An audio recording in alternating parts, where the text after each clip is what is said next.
இப்போது பிரண்டை சட்னி அரைக்கிறதுக்கு பிரண்டை எப்படி க்ளீன் பண்ணுறதுன்னு பார்க்கலாம். ஃபஸ்ட்டு பிரண்டை க்ளீன் பண்ணுறதுக்கு முன்னாடி நம்ம ஒன்று செய்யணும். நம்ம கையில் இது அரிக்கும் நம்ம கையை, அது எடுக்கும்போது தோல் எடுக்கும்போது. அதனால் எந்த எண்ணெய் இருந்தாலும் கையில் கொஞ்சம் அப்ளை பண்ணின்னு இந்த பிரண்டையை க்ளீன் பண்ணலாம். ஃபஸ்ட்டு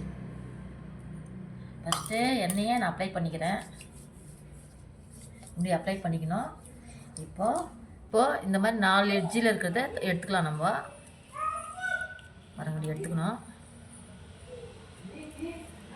இப்படி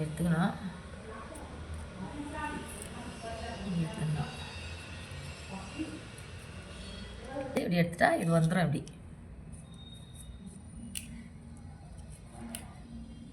4 சைடு இருக்க தோல்லைங்கள இப்படி எடுத்துணும். நம்ம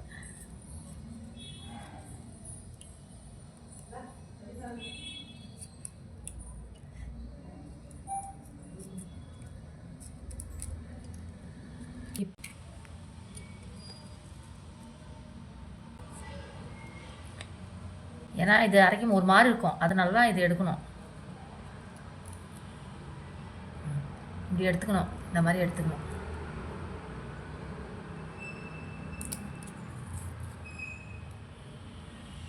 இந்த மாதிரி எடுத்துகிட்டு நம்ம பொடியாக கட் பண்ணிக்கலாம்.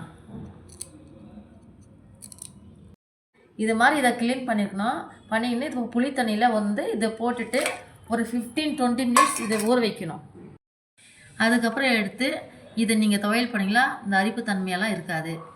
ஃப்ரெண்ட்ஸ், இந்த வீடியோ உங்களுக்கு பிடிச்சிருந்துச்சுன்னா லைக் பண்ணி ஷேர் பண்ணிங்க ஃப்ரெண்ட்ஸ்.